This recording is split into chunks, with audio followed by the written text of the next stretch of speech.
प्रिय विद्यार्थियों, इससे पूर्व के व्याख्यान में हम शिवराज विजय के प्रथम निश्वास में ये पढ़ रहे थे कि महामुनि ब्रह्मचारी गुरु को सांत्वना देते हुए भारतवर्ष की बदली हुई स्थिति का कारण महाकाल शिवजी की विलक्षण महिमा को मान करके कहते हैं कि व्यक्ति को इन सब चीज़ों में अपने आप को दोषी नहीं मानना चाहिए, क्योंकि ये सारी परिस्थितियां जो आज उत्पन्न हुई है वो सभी महाकाल शिव की ही महिमा है। फिर भी मेरे मन के अंदर इन सारी स्थितियों को जानने के लिए एक अनावश्यक जिज्ञासा पैदा हो गई है और मैं संक्षेप में उस चीज़ को आपसे सुनना चाहता हूँ। महामुनि के ऐसा पूछने पर ब्रह्मचारी गुरु ने महामुनि से कहना प्रारंभ किया कि अत्स मुनि भगवान धैर्येण प्रसादेन प्रतापेन तेजसा वीर्येण विक्रमेण शांत्या श्रिया सौख्येन धर्मेण विद्यया च समम एव परलोकम सनाथितवती तत्र भवति वीर विक्रमादित्ये। शैनै शैनै पारस्परिक विरोध शिथिलीकृत स्नेह बंधनेषु राजसु भामिनी भ्रू भंग भूरिभाव प्रभाव पराभूत वैभवेषु भटेषु स्वार्थ चिंता संतान वितानै एकतानेषु अमात्य वर्गेषु प्रशंसा मात्र प्रियेषु प्रभुषु इंद्रः त्वं वरुणः त्वं कुबेरः त्वं इति वर्णन मात्र आसक्तेषु बंधुजनेषु कश्चन गजनी स्थान निवासी महामदो यवनः ससेनः प्रविशत भारतवर्षे स च प्रजा विलुण्ठ्य मंदिराणि निपत्य प्रतिमा विभिद्य परश्चतान जनाश्च दासीकृत्य शतशः उट्रेषु रत्नानि आरोप्य स्वदेशम् अनेषित् एव स ज्ञातस्वादः पौनः पुण्येन 12 वारम् आगत्य भारतम् अलुण्ठत्। तस्मिन्नेव च स्वसंरभ्ये एकदा गुजरदेशचूडायितं सोमनाथ तीर्थमपि धूलीचकार। इसके बाद मुनि ने कहना प्रारंभ किया, ब्रह्मचारी मुनि ने यह कहना प्रारंभ किया कि हे भगवान, धैर्येण प्रसादेन, धैर्य और प्रसन्नता से युक्त, प्रतापेन, तेजसा, वीर्येण, विक्रमेण, शांत्या, यानी अपने प्रताप से, तेज, बल, पराक्रम और शांति से युक्त, श्रिया सौख्येन, श्रिया शोभा, सौख्येन सुख, धर्मेण धर्म, विद्या विद्या, इन सबके समम एव साथ तत्र भवति, वो पूज्य वीर विक्रमादित्य है। वीर विक्रमादित्य के, उन पूज्य वीर विक्रमादित्य के परलोकम सनाथितवती, परलोक सिधार जाने पर शैनै शैनै, धीरे धीरे, पारस्परिक विरोध, राजाओं के पारस्परिक विरोध के कारण, शिथिलीकृत स्नेह बंधेषु, और उनके स्नेह बंधन उस आपसी कलह के कारण ढीले पड़ जाने पर, राजासु और राजाओं के भामिनी भ्रूभंग भूरी भाव है, कामनियों के कटाक्षों और हाव भाव के प्रभाव पराभूत है, प्रभाव में आकर के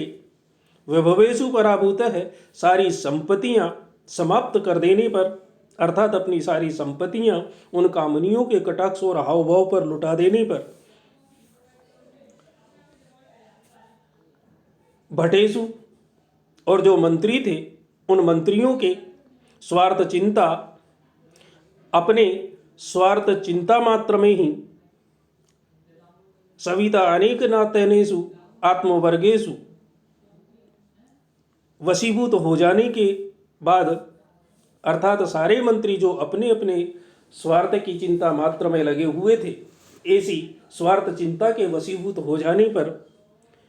प्रशंसा मात्र प्रियेषु प्रभुषु, और राजाओं के प्रशंसा मात्र प्रिय हो जाने पर तथा जो विद्वान थे ऐसे उन विद्वानों के इंद्रत्वम,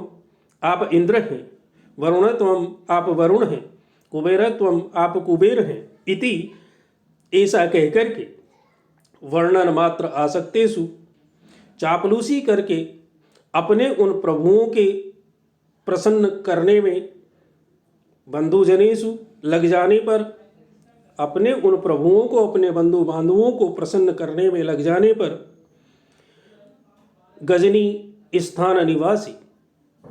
जो गजनी स्थान पर निवास करने वाला था, ऐसा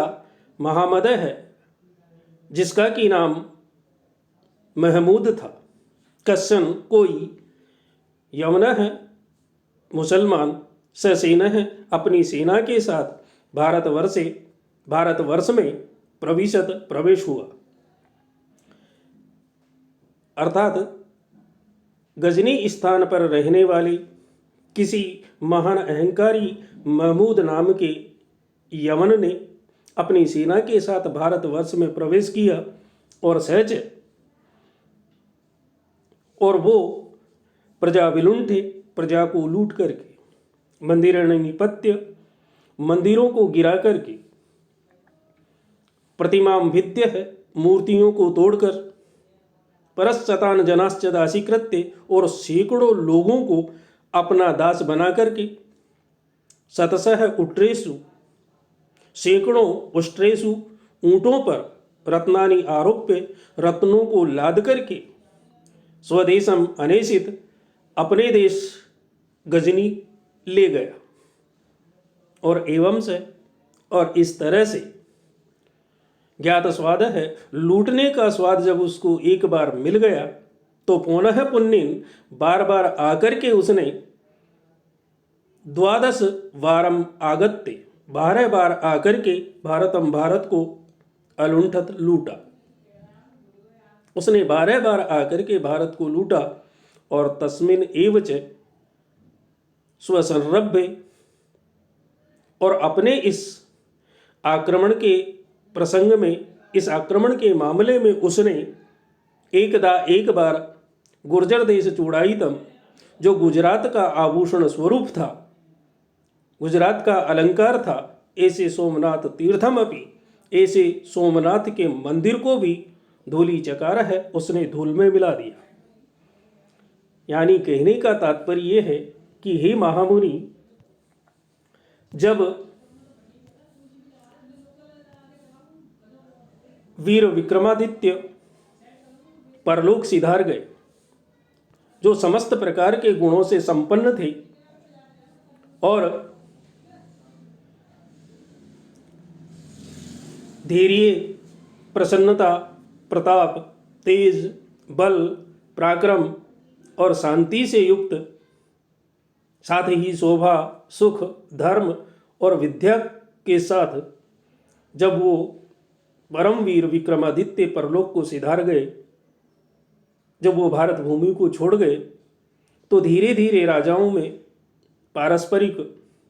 कलह पैदा हो गए। और उस कलह के कारण उनके जो स्नेह के बंधन थे, जो प्रेम के बंधन थे, वो ढीले पड़ गए। और उधर दूसरी तरफ उन राजा लोगों के और मंत्रीगणों के, सभी के स्त्रियों के कटाक्षों और हावभावों के प्रभाव में आकर के उन्होंने अपनी सारी संपत्तियां लुटा दी और संपत्तियां समाप्त हो गई। इसके पश्चात मंत्री भी उनकी इस स्थिति को देख करके अपने अपने स्वार्थों की चिंता मात्र से ग्रसित हो गए, अपनी अपनी चिंता में लग गए। और राजाओं में एकमात्र एक ही चीज़ बची कि वो अपनी प्रशंसा के सुनने के आदी हो गए। और विद्वान भी अपनी प्रशंसा में कि आप इंद्र हैं, आप वरुण हैं, आप कुबेर हैं, इस प्रकार की चापलूसी भरी बातों को सुनने में व्यस्त हो गए। और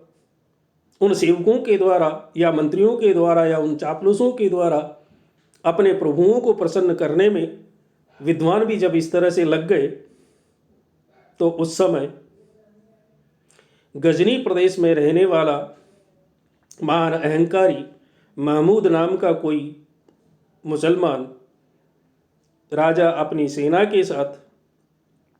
भारत में प्रवेश करता है। उसने भारत में प्रवेश किया और प्रवेश करते ही उसने प्रजा को लूट करके, मंदिरों को गिरा करके और साथ ही साथ प्रतिमाओं को तोड़ करके सैकड़ों लोगों को अपना दास बना करके सैकड़ों ऊँटों पर रत्नों को लाद करके वो अपने